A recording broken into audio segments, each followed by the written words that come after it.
Hello hi friends, ఎలా ఉన్నారు? బాగున్నాను. నేనైతే చాలా బాగున్నానండి. మేమైతే ఆ పూలు మా మిరప తోటలో వేసామండి. బాగా పెద్ద పెద్ద పూలు అండి అవి. 13 పూలు అయితే పూసాయి. అంతకుముందు చాలా పూసాయంటండి. నాకైతే అసలు వేసిన సంగతి కూడా తెలియదు. మొన్న పువ్వు తీసుకొచ్చి మన చేలో పూలు అంటే నేను షాక్ అయ్యాను. ఇంకా అలా 13 పూలు అయితే పూసినాయండి. మిగతావి అయితే అంతకుముందు కూలోళ్ళు అవి కోసుకొని వెళ్ళారంటే నేను ఎందుకు వాళ్ళకి ఇచ్చింది మనకు తీసుకొస్తే మనం వాకిలికి పటాలకి వేసుకునే వాళ్ళం కదా అంటే మనం ఈ సంవత్సరం పటాలకు అది వేయకూడదు కదా, అందుకని వాళ్ళకే ఇచ్చేసాను. కానీ చాలా పెద్ద పెద్ద పూలండి. ఆ విత్తనాలు చేస్తే బాగా ఉంటాయండి చెట్లు. నాకైతే తెలియదు కానీ మా అమ్మ అన్నది, ఎందుకు మా అమ్మాయి వాళ్ళు పూజ చేసుకుంటారని మధ్యలో ఒకసారి కోసుకొస్తే తీసుకెళ్ళాను. మా అమ్మ తీసుకెళ్ళింది గుంటూరు. ఇంకా అప్పుడు నుంచి నేను కూడా విత్తనాలు చేద్దామని అనుకున్నాను. ఇంకా చాలా పూలు ఉన్నాయంటండి అక్కడ. మా ఊర్లో వేశారు కానండి, అంత పెద్ద పూలు అయితే కాదు. వాళ్ళు పెద్ద తోట వేశారు కానీ అంతంత పూలు అయితే లేవండి. కొంచెం మీడియం సైజులో ఉన్నాయి. మా పూలు మాత్రం భలే ఉన్నాయండి అసలు. బాగా అలా అలంకరణ చేసుకోవడానికైనా అది ఇంకా ఇచ్చ తీసి ఒక్క పువ్వు కడితే చాలా పెద్ద మాల అయిద్దండి. ఇంకా అట్లా కాకుండా నేను పటాలకు అయితే వేసేద్దామని అనుకున్నాను. అట్లా అందంగా ప్లేట్లో పెడితే బాగున్నాయి. అవే బతుకమ్మ అప్పుడైతే చాలా అందంగా ఉంటాయండి అవి.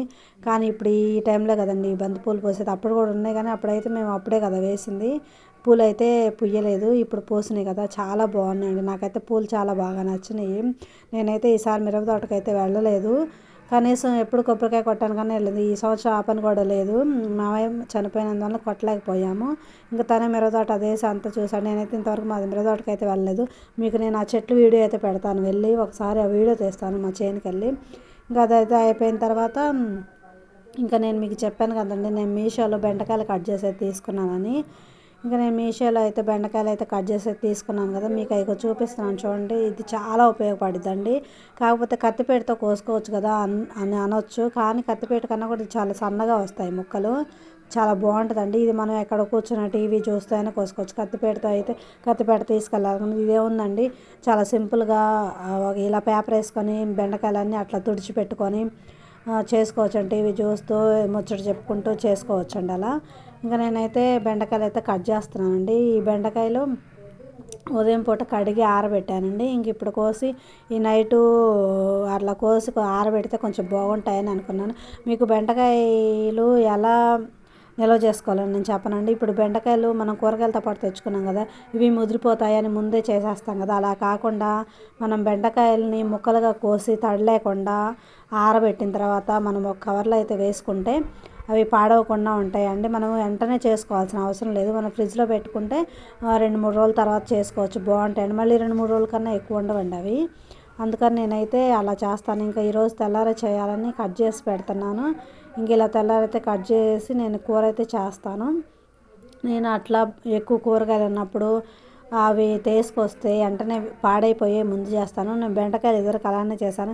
ఇప్పుడు మాత్రం మేమిద్దరం మనుషులే కదండి ఉంది, అందుకని నేనైతే అలా చేస్తున్నాను. బెండకాయలు అయితే తడి లేకుండా మనం కవర్లో వేసి పెడితే ఎక్కడికి బండి, తడితో వేసామంటే మాత్రం బూజు వస్తాయి. 2-3 రోజులు గ్యారెంటీగా నిల్వ ఉంటాయండి అవి. ఇంకా మనం కావాల్సినప్పుడు కాసిన తీసుకొని చేసుకోవచ్చు. నేనైతే అలానే చేస్తాను. ఇంక ఈరోజు మా ఇంట్లో మా అమ్మ, మా నాన్న, మేము 4 అయ్యాము. ఇంకా అందుకని నేను ఫస్ట్ బెండకాయలే చేస్తున్నాను. ముందు రోజు అయితే కట్ చేసి అది పెట్టుకుంటున్నాను. నాకు ఆ బంతిపూల కల్లే ఉందండి మనసంతా. చాలా అందంగా ఉన్నాయి. కానీ మేమైతే పూజలు అయితే చేయకూడదు కదా, అందుకని చాలా ఫీల్ అయ్యాను. ఓహో, పూజ చేసినట్టయితే ఈ పూలు చాలా దేవుడికి పెడితే చాలా అందంగా ఉంటాయి, మాల కట్టేస్తే చాలా బాగుంటాయి అని అనుకున్నాను. కానీ ఇంకేం చేస్తావులే అని ఇంకా అలా ఎదురుగా పెట్టుకొని కొంచెం పక్కన పెడితే కూడా చూడడానికి బాగాలేదు లేవలేని నా పక్కన పెట్టుకొని నా ఎదురుగా పెట్టుకొని చూస్తున్నాను. ఇంకా బెండకాయలు అయితే చూడండి, ఇంకా అలా సన్నగా వస్తాయండి ముక్కలు. మనం కత్తిపీటతో కోస్తే మనం కోసే వాళ్ళని బట్టి ఉంటుందండి. నాకైతే కత్తిపీటతో లావుగానే వస్తాయి. ఇంకా అందుకని నేనైతే ఇలా కట్ చేసుకుంటున్నాను అండి చిన్నగా. ఇంకా కట్ చేయడం అయితే అయిపోయింది. ఇంకా బెండకాయలన్నీ కట్ చేయడం అయిపోయిన తర్వాత ఇది కూడా నేను చూపిస్తాను కానీ అది చాలా ఉపయోగపడుద్దండి మనకి. ఇంకా కొన్ని కూడా కట్ చేసుకోవచ్చు వాటితో. బీన్స్ అనేవి అవి కూడా కట్ చేసుకోవచ్చు. కానీ చాలా బాగుందండి. ఇంకా అలా కోసిన తర్వాత నేనైతే అలా ఆరబెట్టి ఇంకా బంతిపూలు ఉన్నాయి కదండి పక్కన ఊరికి అలా ముందు సరి చేసిన తర్వాత ఇంకా బంతిపూలు అవి తీసిన తర్వాత పేపర్ మొత్తం అలా ముక్క అంటకుండా పెడితే తడంతా పోద్దండి. తెల్లారేటప్పటికి డ్రై అవుతాయి ముక్కలు. ఇంకా అలా వేయించుకుంటే చాలా బాగుంటాయండి. ఇదిగోండి మళ్ళీ బంతిపూలు చూపిస్తున్నాను. నాకు బంతిపూలు అంటే నేను ఇంతవరకు చేలో చూడలేదండి. చూసినట్టయితే అసలు నేనే వెళ్ళి కోసుకొచ్చుకునేదాన్ని.